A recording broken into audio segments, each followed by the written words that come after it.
ಬದುಕಬೇಕೆಂದರೆ ಮತ್ತೊಂದು ಜೀವನ ಬಲಿ ತೆಗೆದುಕೊಳ್ಳಲೇಬೇಕು.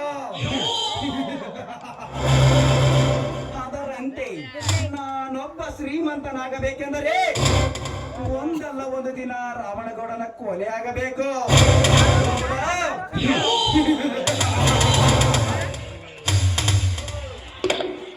ನೀನು ತಂದಿರುವ ಹೊಸ ಹೆಣ್ಣು ರಂಜನಿ ಅಗರ್ಭ ಶ್ರೀಮಂತನ ತಂಗಿ.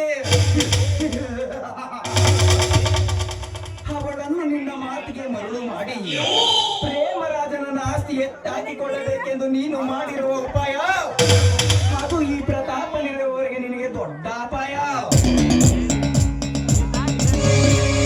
ಏಕೆಂದರೆ ನಿನ್ನ ಬಾಳಿನಲ್ಲಿರುವ ಸರ್ವ ಆಸ್ತಿ ನಿನ್ನ ತಂಗಿ ದೀಪಳದಾಗಿರ್ತದೆ.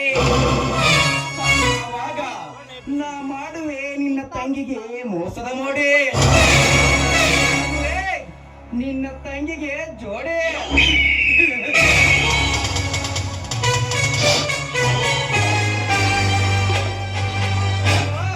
ನೀನೆಂದಿದ್ದರೂ ನನ್ನವಳಾಗಲೇಬೇಕು. ಎಲ್ಲಿಯವರೆಗೆ ಅಂದರೆ ನಿನ್ನಣ್ಣನ ಬಾಳಿನಲ್ಲಿರುವ ಸರ್ವ ಆಸ್ತಿ ನನ್ನದಾಗುವವರೆಗೆ.